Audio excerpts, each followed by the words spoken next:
সকাল সকাল মহেরা রেল স্টেশনের পাশে এই মনোরম পরিবেশে টাটকা বাজার করতে কার না ভালো লাগে, আর বিশেষ করে বাজারটা যদি হয় রেল লাইনের পাশে এত সুন্দর একটি জায়গায়। হ্যালো এভরিওয়ান, আসসালামু আলাইকুম। আজকে সকালবেলায় উঠে রওনা হয়ে পড়ি আমাদের মহেরা রেল লাইনের সকালের বাজারে। ইউজুয়ালি আমার এত সকালে ঘুম থেকে ওঠা হয় না, তবে কালকে রাতে প্ল্যান করে ঘুমিয়েছিলাম আজকে রেল লাইনের বাজারে যাব, তাই খুব সকালে মাকে ডেকে দিতে বলেছিলাম। আর সকাল সকাল এই ঠান্ডা ঠান্ডা আবহাওয়ায় এত সুন্দর আমাদের গ্রামের মনোরম পরিবেশে বাজারে যেতে বেশ রিফ্রেশিং লাগছে। আসলে সকাল সকাল ঘুম থেকে উঠে হাঁটাচলা করলে এমনিই ভালো লাগে, আর আশেপাশের জায়গাগুলো যদি এত সুন্দর হয় আর পরিবেশটাও যদি এইরকম হয় তাহলে তো আর কথাই নেই। দেখতে দেখতে চলে আসলাম আমাদের মহেরা রেল স্টেশনে। এটা হচ্ছে রেল স্টেশনের আগের একটি ঘর, আর এই রেল স্টেশনের পাশে রয়েছে বেশ কয়েকটি চায়ের দোকান, যেখানে সকাল বিকাল মুরব্বীদের ভিড় লেগেই থাকে। আর আজকের ওয়েদারটা এতটাই জোস, স্টেশনের দিকে তাকালেই মন ভরে যায়। স্টেশনের সামনে গিয়ে আরো নতুন কয়েকটি দোকান ঘুরে উঠেছে। এই দোকানগুলো বেশ কয়েক বছর যাবত হয়েছে। তো এত সুন্দর ওয়েদার উপভোগ করতে করতে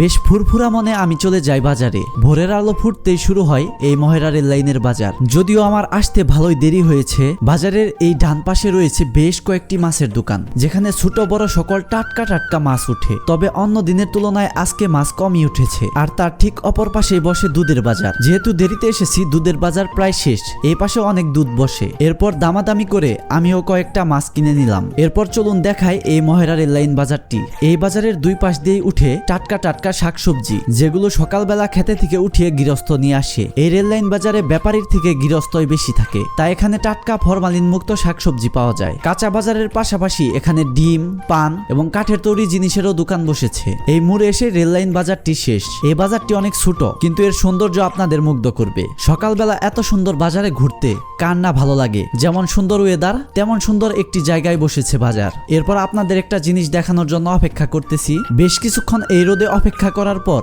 আসলো সেই মুহূর্ত। এই যে চলে আসছে একটি লোকাল ট্রেন। এক পাশ দিয়ে ট্রেন যাচ্ছে, আরেক পাশে বাজার বসেছে। দেখতে যা ভালো লাগে। তবে আজকে অনেক দেরি হয়ে গেছে, বাজার প্রায় ভেঙেই গেছে। শীতের সময় এই সৌন্দর্যটা উপভোগ করা যায়। আর এই ওয়েদারে রেল লাইনের পাশ দিয়ে হাঁটতেও ভালো লাগে। এখান দিয়ে হাঁটলে যতই আপনি ডিপ্রেশনে থাকেন, মনটা একদম ফ্রেশ হয়ে যাবে। আমরা এই পাশে আসতে আসতে আরেকটি ট্রেন চলে আসলো। যেহেতু আগেরটি লোকাল ট্রেন ছিল, তাই সেটি থেমেছিল আর ডাইরেক্ট ট্রেন চলে গেল। আর এটাই হলো আমাদের মহেরা রেল স্টেশন, যেটার সৌন্দর্য আপনাদের বলে শেষ করা যাবে না। এই রেল স্টেশনটি আগের থেকে অনেক বড় করা হয়েছে। আর যাদের এলাকায় রেল স্টেশন নেই, ঈদ হলে তারা মহেরা রেল স্টেশনের এই সৌন্দর্য উপভোগ করতে ভিড় জমায় এখানে এসে। তো আজকের ভিডিওটি এই পর্যন্তই ছিল। ভিডিওটি কেমন লাগলো? ভিডিওটি যদি ভালো লেগে থাকে অবশ্যই লাইক, কমেন্ট এবং শেয়ার করবেন। ধন্যবাদ।